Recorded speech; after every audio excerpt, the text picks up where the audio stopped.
Bizim yayınımız devam etmekte ve bizim stüdyamızda musafirimiz bulunmakta saygılı dostlar. Aslında yangi yıl başladı ve endiden başlap mektep mezunları en mühim, onların hayatında en mühim vakit gelmekte. Çünkü tamam bu senesi onlar endi gelecek zenatını seçip alacaklar ve şu zenatının sahibi olmak için birkaç adımlar yapacaklar ve tamam bu hafta bizim Nevbeteki stüdyatımız olacak. Bizim stüdyamızda Fevzi Yakubov Adana Kırım Mühendis Pedagogika Üniversiteti'nin kabul etuv комиссиясының mesul katibi, pedagogika ilimlerinin namzeti Tahir Шукревич Ибрагимов. Селям алейкум. Nasılsınız Tahir Hoca? Аллаха шукур, нормально. Вот сегодня пришел к вам, чтобы поговорить о том, что у нас завтра будет день открытых дверей, и можно будет обратиться, да, конечно, к абитуриентам. Да. Уважаемые абитуриенты, родители, наши слушатели, приглашаем вас завтра к нам в университет на День открытых дверей, который состоится онлайн.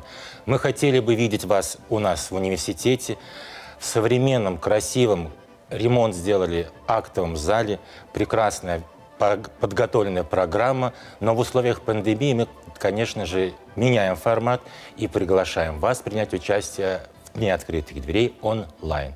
Вот в таком виде мы проводим у нас День открытых дверей. На сайте КИПУ.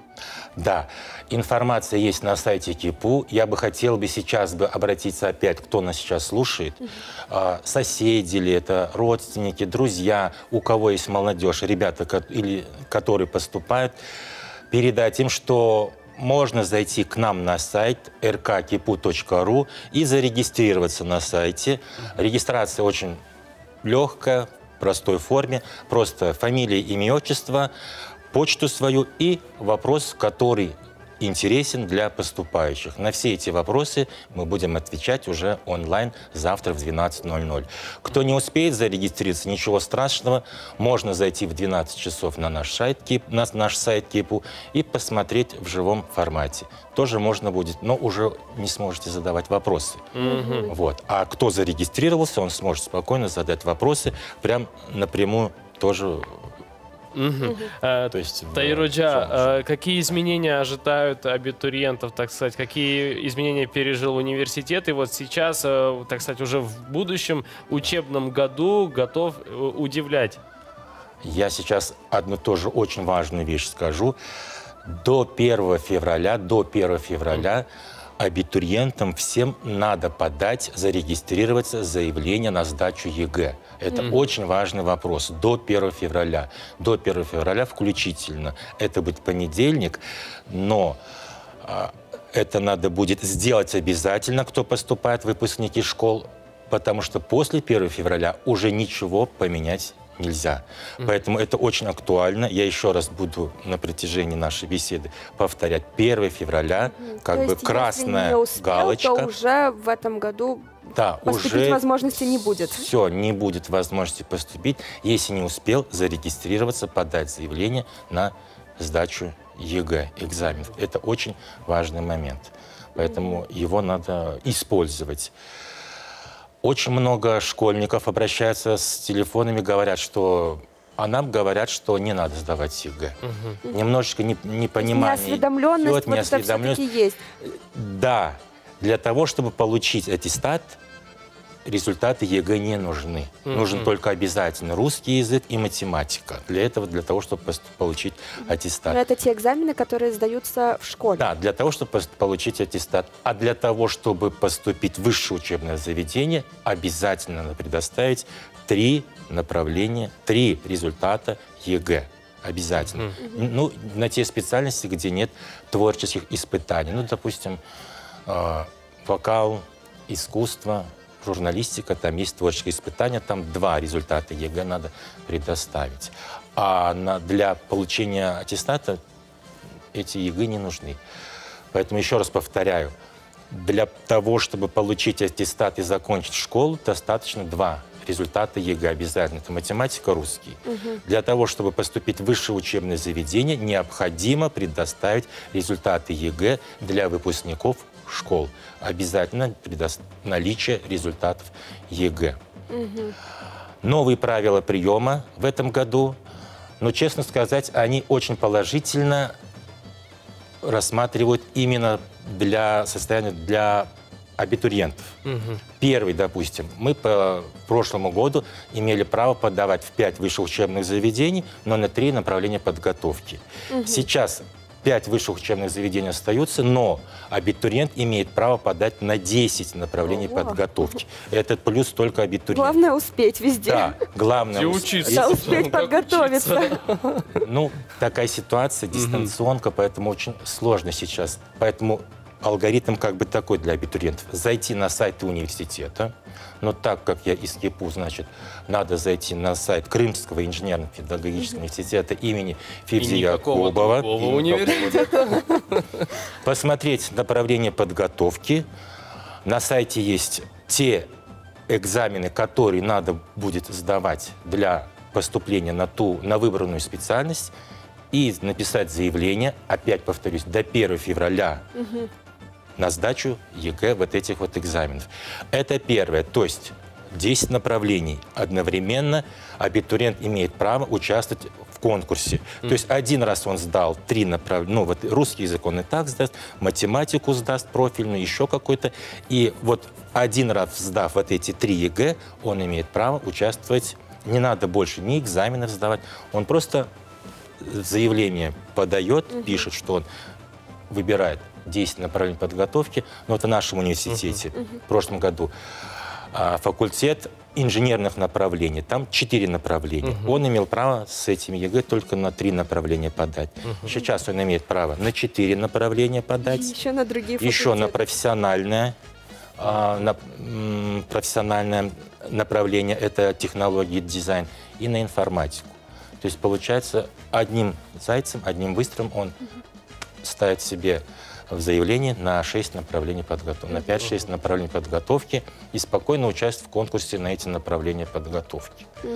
Следующий хороший момент – это то, что увеличили выбор абитуриента, какие экзамены сдавать, какие ЕГЭ предоставлять. Ну вот, допустим, в прошлом году на инженерию можно было подавать ЕГЭ русский язык, математику профильную и физику. В этом году, если у него есть ЕГЭ информатика, он может на выбор выбрать или физику, или предоставить, или информатику. Аналогично, поступая на информатику, он сдал русский, математику профильную и физику, и информатику.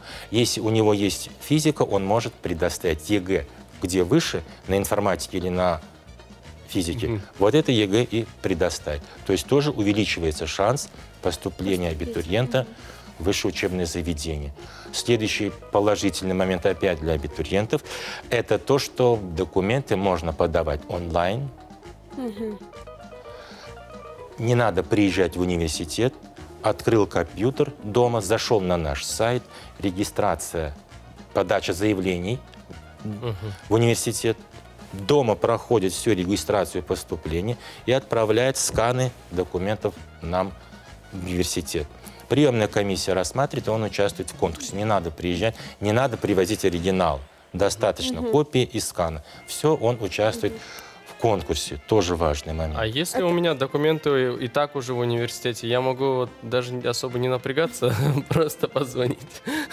Нет, вам надо будет все равно. Их забрать, а потом заново поступить. Если у вас есть сканы или копии дома, вы можете их предоставить. Неважно, оригиналы где-то в учебном заведении находятся или... Вот, вы должны предоставить ваш документ. Все. Взять и предоставить. То есть по факту студент уже может впервые посетить университет тогда, когда он уже станет студентом этого университета. То есть абитуриент, когда станет студентом, то есть в начале учебного года. Да. До этого необходимости приезжать в университет нет. Да. То есть дистанционно он может участвовать в конкурсе. Заявление тоже надо написать о зачислении. Он тоже может дистанционно. И еще один плюс для всех абитуриентов. Если он выбрал какую-то другую специальность, он может это заявление переписать. То есть это право ему тоже предоставляется. И тоже онлайн. Но здесь не приезжать, это он имеет право не приезжать. Но, как говорится, лучше 7 раз... Конечно, лучше проверить, уточнить. все, я вот в эту корзиночку положил, я поступил, все, теперь спокойно могу ехать домой. Конечно, лучше вот этот вариант, но дистанционно все предоставляется, он имеет право дистанционно в условиях пандемии поступать. Да, и что касается Дня открытых дверей, да, все-таки очень жаль, что проходит в таком формате. С одной стороны, это, конечно же, очень удобно, но с другой стороны, когда абитуриент приезжает уже в университет, в вуз, да, он проникается этой атмосферой, и, мне кажется, появляется еще большее желание стать студентом этого вуза. Но в этом году, к сожалению, немножечко по-другому.